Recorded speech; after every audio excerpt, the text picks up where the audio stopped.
ఎల్కతుర్తిలో BRS రజతోత్సవ సభలో గులాబీ అధినేత కేసీఆర్ కాంగ్రెస్ పార్టీపై విమర్శలు గుప్పించారు. పలు ఘాటు వ్యాఖ్యలు చేశారు. కేసీఆర్ చేసిన ఈ వ్యాఖ్యలకు వరంగల్ కాంగ్రెస్ సీనియర్ నేతలు కడియం శ్రీహరి, నాయని రాజేందర్ రెడ్డి, రేవూరి ప్రకాష్ రెడ్డి, నాగరాజు కౌంటర్ ఇచ్చారు. అసత్య ఆరోపణలు చేయడం మానుకోవాలని కేసీఆర్కు వార్నింగ్ ఇచ్చారు. కేసీఆర్ గత 10 ఏళ్లలో చేయలేని పనులను ఎన్నింటినో ప్రస్తుతం అధికారంలో ఉన్న రేవంత్ రెడ్డి ప్రభుత్వం చేస్తోందని గణాంకాలతో సహా వివరించారు. కాంగ్రెస్ పార్టీ అన్నిట్లో ఫెయిల్ అయిందని ఒక లిస్టు చదివారు. కరెంటు సరిగా ఇవ్వడం లేదు, మంచినీరు సరిగా సరఫరా చేయడం లేదు, రుణమాఫీ కాలేదు అని ఏదో కొన్ని చదువుతూ వీటన్నిటిలో ఫెయిల్ అయ్యారని మాట్లాడారు. కానీ మీరు 10 సంవత్సరాలలో చేయలేని అనేక అద్భుతమైన పనులు ఈ 16 మాసాల కాంగ్రెస్ ప్రభుత్వం, ముఖ్యమంత్రి రేవంత్ రెడ్డి గారు చేసి చూపించారు. కాకపోతే దాన్ని మేము ఇంకెక్కువ ప్రజల్లోకి తీసుకువెళ్ళలేకపోయినాం. 2 లక్షల రూపాయల రుణమాఫీ అయ్యింది. 25 లక్షల మంది రైతులకు 21,000 కోట్ల రూపాయల పంట రుణాలను మాఫీ చేశాం. ఇది వాస్తవం కాదా?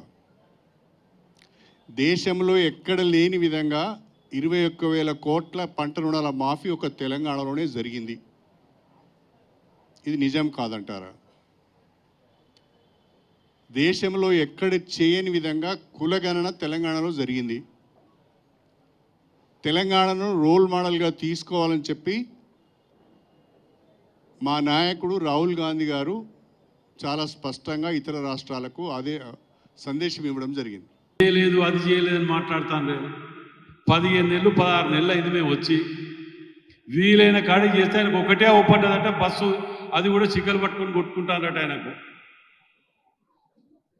అంటే మాట్లాడే విధానం చూడండి. 200 రూపాయల కరెంటుగా అవ్వపడతలేదు, 500 రూపాయల గ్యాస్ సిలిండర్ అవ్వపడతలేదు, 500 ఇచ్చిన బోనస్ అవ్వపడతలేదు, 2 లక్షల రూపాయల రుణమాఫీ అవ్వపడతలేదు.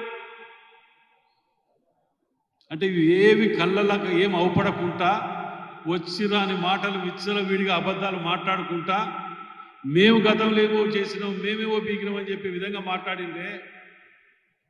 నీకు 10 ఏళ్ళు సమయం ఇచ్చినా నీకు సరిపోలే. 3 ఎకరాలు ఎక్కడ పోయినాయి? కేజీ టు పీజీ ఎక్కడ పోయింది? విద్యార్థులకు ఇస్తా అన్నావు, అవి ఎక్కడ పోయినాయి? అంటే ఇవి ఏవి కూడా నువ్వు కంప్లీట్ 10 ఏళ్ళు ఇచ్చినా చేయలేదు. వీళ్ళు అప్పుల ఊపిలో ఉరికిపోయేటట్టు మొత్తం అప్పులను గతం చేసి అప్పులు పెట్టి 16 నెలలకే ఏమి ఇన్ని అయినాక కూడా కాలేదని అబద్ధాలు మాట్లాడటానికి నీకు నోరెట్లొచ్చింది? ఈ తెలంగాణకు కాంగ్రెస్ ప్రధాన శత్రువు అని చెప్పి ఏదైతే మాట్లాడినావో ఇది నీకు ఎంత మట్టుకు న్యాయమో అని చెప్పి నేను అడుగుతున్నాను. ఇవాళ తెలంగాణ ప్రజల యొక్క మనోభావాలను గౌరవించి, మరీ ముఖ్యంగా యువత ఆత్మత్యాగం ద్వారా తెలంగాణ ఏర్పాటు చేసుకోవాలని ప్రయత్నం చేస్తున్న సందర్భంలో తల్లి సోనియమ్మ తెలంగాణ ఇవ్వడానికి నిర్ణయించుకొని పార్లమెంటు సమావేశంలో బిల్లు ప్రవేశపెడితే 2 పార్లమెంటు సభ్యులు ఉంటే మీరు పార్లమెంట్లో లేకుండా ఫామ్ హౌస్లో కూర్చొని తాక్కుంటా పండుకున్న వ్యక్తివి ఇవాళ ఈ తెలంగాణకు కాంగ్రెస్ ఎట్లా వ్యతిరేకమో ప్రధాన శత్రువు అని ఏ విధంగా మాట్లాడతావు అని చెప్పి నేను అడుగుతున్నాను.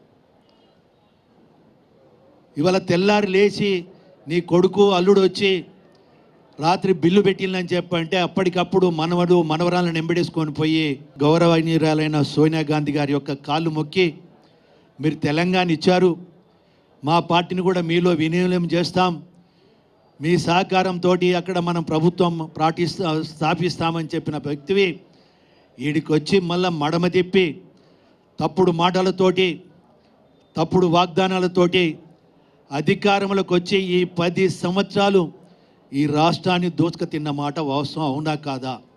రాష్ట్రంలో లేక భారతదేశంలోని అత్యంత ధనిక కుటుంబం ఏదైనా ఉన్నదంటే కల్వకుంట్ల కుటుంబం. వారి అన్ని పథకాలన్నీ కూడా స్కామ్స్తోనే ఉన్నాయి కదా.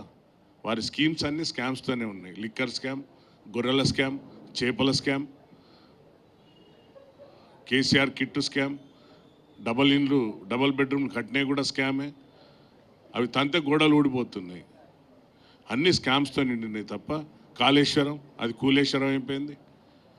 ఇన్ని పెద్దలు చెప్పినట్టుగా ఆ గురువింద కింద నల్లమచ్చ పెట్టుకొని 15 నెలలు కాకముందే కాంగ్రెస్ ప్రభుత్వం పైన దుమ్మెత్తి పోస్తున్నారు.